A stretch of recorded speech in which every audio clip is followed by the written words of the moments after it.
জয় ঠাকুর। শ্রী শ্রী রামকৃষ্ণ পুঁথি তৃতীয় খণ্ডের অন্তর্গত ডাকাত বাবার কথা এই অধ্যায় থেকে আমাদের পাঠ চলছিল। আজ আমরা এই অধ্যায়ের পঞ্চম দিন পাঠ করব 328 পর্ব, পৃষ্ঠা সংখ্যা 211। এর আগের দিন পাঠে আমরা দেখেছি গঙ্গা স্নান করতে যাওয়ার পথে রাত্রি হয়ে যাওয়ায় একাকিনী হয়ে গেছেন, পিছিয়ে পড়েছেন সঙ্গীদের থেকে মা শারদা। তিনি ভয়ে কাঁদছেন। এই সময় ডাকাত বাবা মায়ের দেখা পেয়েছেন, তাদের কাছে তিনি রক্ষা করো বলেছেন। এই কথা পুথিকার যখন আমাদের জানাচ্ছেন, তিনি বলছেন যে যখন আমি দেখলাম বা যেদিন থেকে আমি শুনেছি যে আমার মা রাস্তায় ভয়ে কাঁদছেন, সন্ধ্যা আগত, রাত্রি আগত, ভয় পেয়ে মা কাঁদছেন, তখন থেকে আমি ব্রহ্মা বিষ্ণু মহেশ্বর ইত্যাদির প্রতি, তাদের প্রতি শ্রদ্ধা সব হারিয়ে গেছে। আমার মা রাস্তায় বসে কাঁদছেন, বাকি সব দেবতারা কোথায় গেছিলেন তখন, তারা কি দেখেননি? এইরকম করে উনি দেবতাদের প্রতি তার অনুযোগ জানিয়েছেন এবং বলেছেন যে মা যে বিশাল বড় বড় কিছু, অনেক তার ঐশ্বর্য ইত্যাদি সমস্ত কিছু না জানলেও মা যে আমার শুধু সাধারণ একজন মা, এই তত্ত্ব যদি আমি মনে রাখি তাহলেও আমি অনেক দূরে গিয়ে যাব, সমস্ত কিছু উতরে যাব। এরপরের অংশ আজ আমরা পাঠ করছি।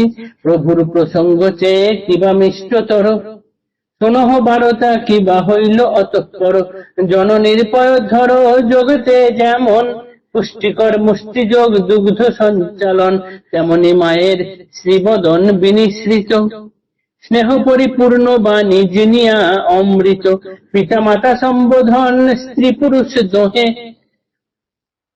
শুনিয়া বাৎসল্য রসে মগ্ন হয়ে মোহে, মোহ বলে মোহ নয় আশ্চর্য কথন, ক্ষীর সম ঘন নহে দুধেরও মতন, দেখিয়া মাগির হৃদি যায় উথলিয়ে, সঠিক জ্ঞান যেন পেটে ধরা মেয়ে, আছিলেন এতদিন শ্বশুরের ঘরে, অকস্মাৎ আজ দেখা প্রান্তর অন্তরে, ভীতচিত দেখি মায়ে আশ্বাসিয়া কয়, আমরা রয়েছি মাগো কি তোমার ভয়ে, নাহি জানি কিবা নাম ঝুটে কোথা হতে, নিজে মার মুখে শোনা বাগদি তারা যেতে, লক্ষ লক্ষ দণ্ডবত চরণে তাদের, জাতির খাতির মম নহে বিচারের, মায়ে যারা বাসে মার পদে যার মন, হোক না চণ্ডাল সেই মুকুটি ব্রাহ্মণ, জনমিয়া দ্বিজ কুলে যদি দেশি হয়, চণ্ডাল অধিক ছোট হেন মনে লয়, উচ্চ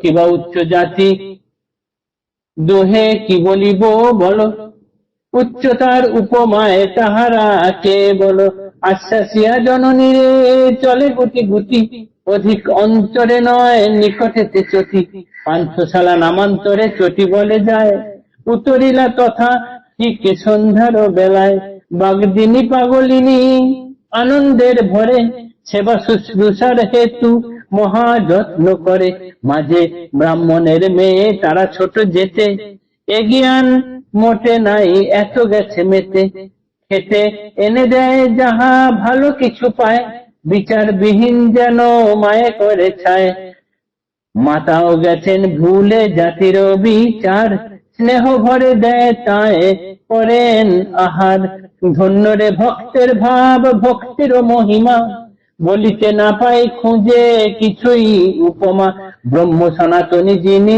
সর্বসারাৎ সার, ব্রহ্ম সনাতনী যিনি সর্বসারাৎ সারা, তপে জপে যজ্ঞে যারে না পায় কিনারা, তন্ত্র বেদ ক্লান্ত কায় স্বরূপ গাইয়ে, আজ তিনি ভক্তি বসে বাগদির মেয়ে, মায়ের ধরিয়া নাম ডাকে বাগদিনী, ঠিক ডাকে ডাকে যেন গর্ভ ধারিণী, বসনে বিছানা করি ঘরের ভিতরে, ছোয়াইয়া রাখে মায় নিজ একে ধারে, মিনসে মহারথী প্রায় বীরেরও আকার, হাতে সোটা রাত্রি গোটা রক্ষা করে দ্বার, মাঝে মাঝে আশ্বাসিয়া কহে জননীরে, কি ভয় ঘুমাও মাগো আমি আছি দ্বারে। মা যে করুণ ভাবে ওই পুরুষ এবং রমণীকে বলেছেন রক্ষা করো, এতে ওই রমণীর হৃদয় একদম গলে গিয়েছে। পরে জানা গেছে মায়ের মুখে যে তারা জাতিতে ছিলেন বাগদি, কিন্তু তাও হোক, বাগদি হলেও তাদের চরণে লক্ষ লক্ষ দণ্ডবত প্রণাম জানায় পুথিকারটি বলছেন। কেননা কর্মের দ্বারা বোঝা যায় কে কত উচ্চ কে কত নিচ। মাকে যারা ভালোবাসে, মার পাদ পদ্মে যাদের মন, সে চন্ডাল হোক আর যাই হোক, সে অতি উচ্চ আমাদের সকলের কাছে।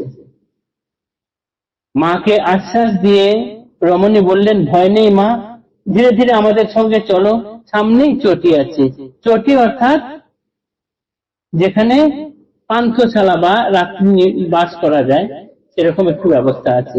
তারা নিকটেই সেরকম পান্থশালায় গেলেন, ঘরের ভিতরে মাকে বসতে দিলেন এবং নানান ভালো ভালো জিনিস এনে সেই বাগদি মহিলা, তিনি একদম সন্তান স্নেহে ভুলেই গেছেন যে তিনি জাতিতে নিচু, মা যে ব্রাহ্মণ মাও ভুলে গেছেন, একদম মা মেয়ের মতো সম্পর্ক। এখানে আর অন্য কোনো কিছু বাধা নিষেধ, সামাজিক অন্য কোনো বন্ধন যেন কাজ করছে না। মা তাকে যা যা ভালো জিনিস মেয়েকে খাওয়ায়, বাগদিও রমণীও সেই রকম মাকে এনে খাওয়াচ্ছেন এবং নিজে তার বস্ত্র পেতে দিয়ে তার উপরে মাকে শুতে দিয়েছেন, বলছেন আমি পাশে আছি মা, ভয় নেই, তুমি ঘুমাও। আর ওই পুরুষ যার বিশাল শরীর, সে দরজায় সেই লাঠি ছোটা হাতে নিয়ে সারা রাত দাঁড়িয়ে কাজ করলেন এবং মাঝে মাঝে জানান দিচ্ছেন আওয়াজ দিয়ে যে মা, তোমার ভয় নেই, তুমি ঘুমাও, আমি দরজায় পাহারা দিচ্ছি। জয় ঠাকুর, জয় মা।